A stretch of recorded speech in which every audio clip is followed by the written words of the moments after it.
پھر آپ مجھے لا کر ایک کہانی سنائیں گے. آپ کو پتہ ہے اتنے بڑے عالم تھے, غامدی صاحب سے 1000 گنا زیادہ عربی جانتے تھے امام شافعی علیہ رحمہ, اور انہوں نے 25 دفعہ قرآن مجید پڑھا, پھر جا کر اجماع کی دلیل اس سے نکالی. وہ کہاں لکھا ہوا ہے بھائی؟ یہ خود امام شافعی کے بارے میں کہاں لکھا ہوا ہے؟ ان کی کتاب ہے رسالہ, اجماع پر گفتگو کی ہے, وہاں کوئی اس طرح کی بات ذکر نہیں, یہ آیت تک ذکر نہیں کی وہاں پر انہوں نے. الحمدللہ رب العالمین والصلاة والسلام علی سید الانبیاء والمرسلین, اما بعد فاعوذ باللہ من الشیطان الرجیم, بسم اللہ الرحمن الرحیم. ومن یشاقق الرسول من بعد ما تبین له الہدی ویتبع غیر سبیل المؤمنین نولہ ما تولی ونصلہ جہنم وساءت مصیرا. صدق اللہ مولانا العظیم. قرآن و سنت کی روشنی میں یہ بات بالکل واضح ہے کہ امت کا اجماع حجت ہے, دلیل ہے, اور امت مصطفیٰ علیہ صاحب الصلاۃ و تسلیمات وہ گمراہی پہ جمع نہیں ہو سکتی. سورۃ النساء کی آیت نمبر 115 میں اللہ رب العزت نے ارشاد فرمایا, اور جو ہدایت کا راستہ واضح ہو جانے کے بعد رسول کی مخالفت کرے اور ایمان والوں کے رستے کے غیر کی, یعنی ایمان والوں کا راستہ چھوڑ کر کسی اور رستے کی پیروی کرے, ہم اسے اس کی حالت پہ چھوڑ دیں گے اور اسے جہنم پہنچائیں گے جو کہ پلٹنے کی بری جگہ ہے. اللہ رب العزت نے اس آیہ مبارکہ میں ایمان والوں کے رستے کو چھوڑنے والے کے بارے میں جہنم کی وعید ارشاد فرمائی کہ اللہ رب العزت اسے جہنم میں پھینکے گا جو ایمان والوں کے رستے کو چھوڑے گا. اس آیہ مبارکہ سے امت کے ائمہ نے استدلال کرتے ہوئے اجماع کی حجیت اور اجماع کے دلیل ہونے کا ثبوت فراہم کیا ہے کہ قرآن مجید کی اس آیہ مبارکہ سے یہ بات بالکل واضح ہوتی ہے کہ جس رستے پر ایمان والے قائم ہیں, چلے آ رہے ہیں, وہ رستہ ہدایت کا رستہ ہے, اور اسی راستے کو اختیار کرنا ضروری ہے, اس کو چھوڑنا یہ گمراہی ہے, بے دینی ہے. قرآن مجید کی اس آیہ سے علماء امت نے, ائمہ دین نے استدلال کیا, بالخصوص امام محمد ابن ادریس شافعی رحمۃ اللہ تعالی علیہ, امام مجتہد, امام مطلق, انہوں نے بھی اس آیہ مبارکہ سے استدلال کرتے ہوئے اجماع کی حجیت اور اجماع کو دلیل ثابت کیا ہے اس آیت سے استدلال کرتے ہوئے. قرآن مجید بھی حجت ہے, سنت بھی حجت ہے, اور امت کا اجماع بھی حجت ہے جس مسئلہ پر امت کا اتفاق اور اجماع ہو جائے. لیکن غامدی صاحب کے نظریات اور غامدی صاحب کے فالورز, ان کے اسٹوڈنٹس کے نظریات باقی مسلمانوں سے چونکہ اجماع کے مسئلہ میں ہٹ کر ہیں, منفرد ہیں, تو وہ اجماع کی حجیت کے قائل نہیں, اجماع کو دلیل اور حجت نہیں مانتے. یہاں تک کہ یہ جو میں نے آپ کے سامنے امام محمد ابن ادریس شافعی رحمۃ اللہ کے حوالے سے عرض کیا کہ وہ اس آیہ مبارکہ سے استدلال کرتے ہوئے اجماع کی حجیت کا بیان کرتے تھے, اس کے بھی منکر ابھی جاوید احمد غامدی صاحب کے ایک چہیتے شاگرد حسن الیاس صاحب نے ایک پوڈ کاسٹ کے دوران یہاں تک دعویٰ کر دیا کہ یہ جو امام شافعی کے بارے میں کہا جاتا ہے کہ امام شافعی رحمۃ اللہ علیہ اس آیت سے اجماع کی حجیت کا بیان کرتے تھے, یہ امام شافعی سے ثابت نہیں ہے. اپنی مطالعہ کی کمی کی وجہ سے اور اپنی معلومات کے محدود ہونے کی وجہ سے یہ اکثر انکار کر دیا کہ امام شافعی رحمۃ اللہ تعالی علیہ نے تو سورۃ النساء کی آیت نمبر 115 سے استدلال کر کے اجماع کی حجیت کا بیان کیا ہی نہیں ہے. جبکہ حقیقت یہ ہے کہ امام شافعی رحمۃ اللہ کے حوالے سے اس بات کو بہت سارے علماء نے اپنی کتابوں کے اندر ذکر کیا, اور امام شافعی رحمۃ اللہ کے مذہب کے بہت بڑے محدث امام ابو بکر احمد ابن الحسین بیہقی اپنی کتاب المدخل الی علم السنن کی جلد نمبر 1 کے اندر امام شافعی رحمۃ اللہ تعالی علیہ کے حوالے سے باقاعدہ اپنی سند کے ساتھ صفحہ نمبر 408 اور صفحہ نمبر 409 پہ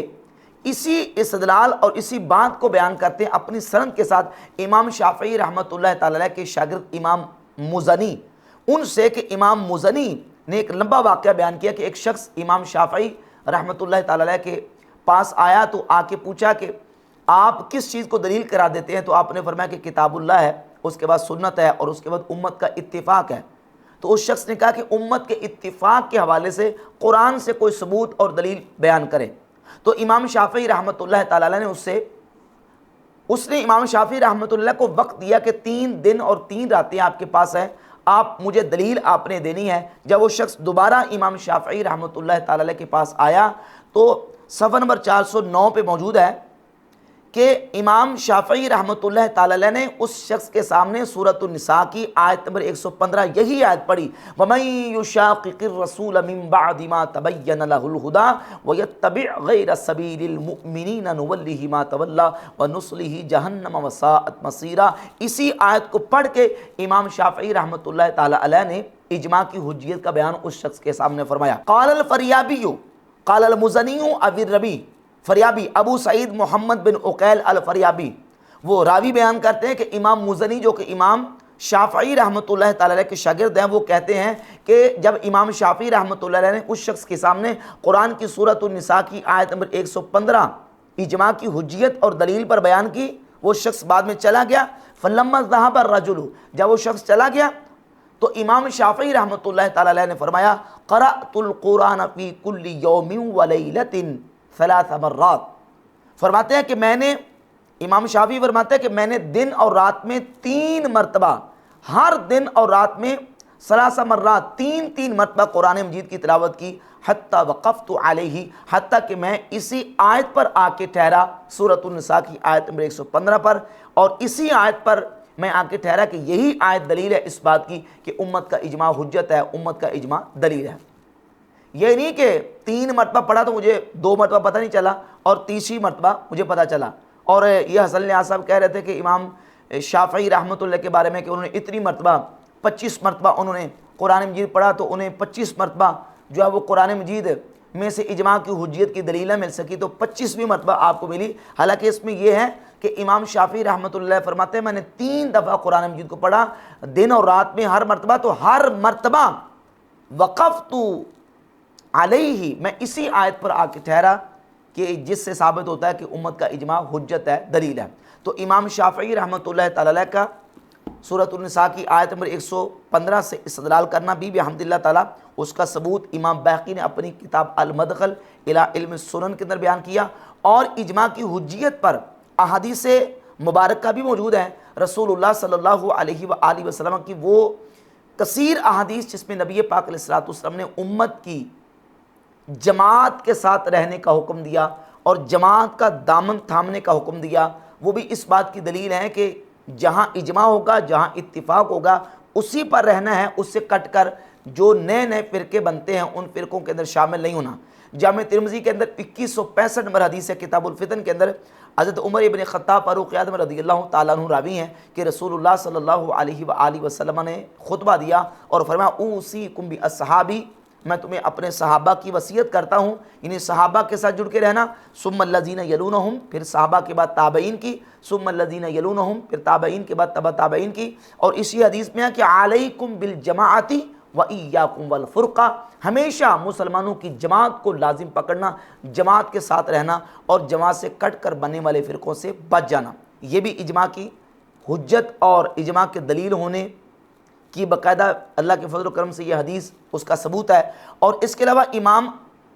حاکم اپنی کتاب المستدرک علی الصحیحین میں 390 نمبر حدیث سے لے کر 407-8 نمبر روایت تک یہ روایات متعدد طرق کے ساتھ لے کے آئے کہ رسول اللہ صلی اللہ علیہ وآلہ وسلم نے فرمایا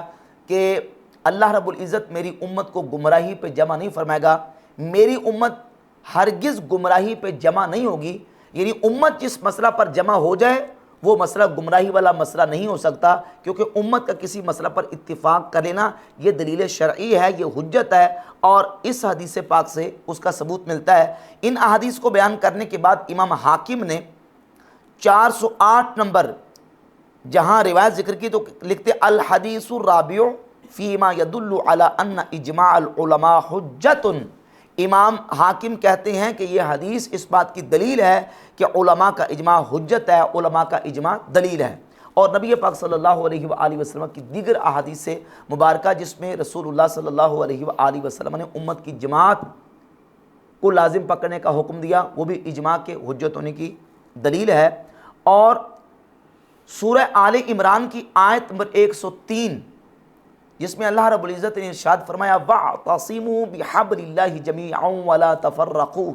اللہ کی رسی کو مضبوطی سے تھام لو اور فرقوں میں مت بٹ جاؤ۔ یہ اللہ کی رسی کیا ہے، اس کی ایک تفسیر سیدنا عبداللہ ابن مسعود رضی اللہ تعالی عنہ نے بیان فرمائی، جس کو امام ابو جعفر محمد بن جریر الطبری المتوفیٰ 311 ہجری اپنی کتاب تفسیر طبری یا تفسیر ابن جریر بھی کہتے ہیں، تفسیر الطبری بھی کہتے ہیں، اس میں سیدنا عبداللہ ابن مسعود رضی اللہ تعالیٰ عنہ سے تفسیر بیان کرتے ہیں، وَاعْتَصِمُوا بِحَبْلِ اللَّهِ جَمِيعًا قَالَ الْجَمَاعَةُ۔ عبداللہ ابن مسعود فرماتے ہیں کہ حبل اللہ سے مراد جماعت ہے، مسلمانوں کی جمعیت ہے، کہ اللہ کی رسی کو مضبوطی سے تھام لو۔ عبداللہ ابن مسعود فرماتے ہیں کہ معنی یہ ہے کہ مسلمانوں کی جماعت کو مضبوطی سے تھام لو اور جماعت کے ساتھ لگے رہو، امت کے اکٹھ کے ساتھ لگے رہو اور فرقوں سے بچ جاؤ، امت کی جماعت کو نہ چھوڑو، چھوڑنے سے بچ جاؤ۔ اس آیت مبارکہ کی تفسیر سے، اور یہاں یہ یاد رہے کہ صحابی رسول کا قرآن کی تفسیر کرنا امام بخاری اور امام مسلم کے نزدیک اصول، امام حاکم نے المستدرک میں بیان کیا کہ تفسیر الصحابی عندہما مسند۔ امام بخاری اور امام مسلم کہتے ہیں کہ صحابی کا قرآن کی تفسیر کرنا وہ مسند قرار پاتا ہے، یعنی گویا کہ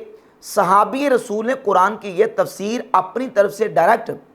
اپنی رائے سے نہیں کی، بلکہ رسول اللہ صلی اللہ علیہ وآلہ وسلم سے سنی ہے، تو حضور سے سن کے انہوں نے کیا، اگرچہ انہوں نے نبی پاک صلی اللہ علیہ وآلہ وسلم کا درمیان میں ذکر نہیں کیا، کیونکہ قرآن کی تفسیر بالرائے، یہ بالاتفاق والاجماع حرام ہے، کسی کو بھی اپنی رائے سے قرآن کی تفسیر کرنے کی اجازت نہیں شریعت نے دی۔ اور عبداللہ ابن مسعود رضی اللہ تعالیٰ عنہ تو وہ ہیں کہ جنہوں نے قرآن ڈائریکٹ رسول اللہ صلی اللہ علیہ وآلہ وسلم سے پڑھا۔ صحیح بخاری کے اندر 4999 نمبر حدیث ہے، نبی پاک صلی اللہ علیہ وآلہ وسلم نے فرمایا، خذوا القرآن من اربع، میرے 4 صحابہ سے قرآن سیکھو، من عبداللہ ابن مسعود، چاروں میں سے پہلا نام حضور نے عبداللہ ابن مسعود رضی اللہ تعالیٰ عنہ کا بیان فرمایا۔ اور اسی طرح صحیح بخاری میں 5000 نمبر حدیث ہے، عبداللہ ابن مسعود رضی اللہ تعالیٰ عنہ فرماتے ہیں کہ اللہ کی قسم ہے کہ صحابہ اکرام جانتے ہیں میں قرآن کو سب سے زیادہ جاننے والا ہوں، کیونکہ میں نے قرآن کی 70 سے زیادہ صورتیں رسول اللہ صلی اللہ علیہ وآلہ وسلم کے مبارک منہ سے سیکھی ہوئی ہیں۔ تو عبداللہ ابن مسعود نے قرآن رسول اللہ صلی اللہ علیہ وسلم سے سیکھا، حضور نے اپنی امت کو عبداللہ ابن مسعود سے قرآن سیکھنے کا حکم دیا۔ عبداللہ ابن مسعود سورہ آل عمران کی آیت نمبر 103 وَاعْتَصِمُوا بِحَبْلِ اللَّهِ جَمِيعًا وَلَا تَفَرَّقُوا، حبل اللہ کی تفسیر بیان کرتے ہیں کہ حبل اللہ سے مراد مسلمانوں کی جماعت ہے، یعنی جماعت کے ساتھ تم لگے رہو اور جماعت کو مضبوطی سے تھام لو اور جماعت سے کٹ کر بننے والے فرقوں سے بچ جاؤ۔ یہ تفسیر بھی اور دیگر احادیث طیبات بھی۔ اور قرآن مجید کی سورہ آل عمران کی آیت نمبر 115 کا جو مقام ہے وَيَتَّبِعْ غَيْرَ سَبِيلِ الْمُؤْمِنِينَ، ان تمام دلائل سے یہ بات بالکل واضح ہوتی ہے کہ امت کا اجماع حجت ہے، دلیل ہے، اور جو اجماع امت کا منکر ہے وہ راہ ہدایت سے بھٹکا ہوا ہے۔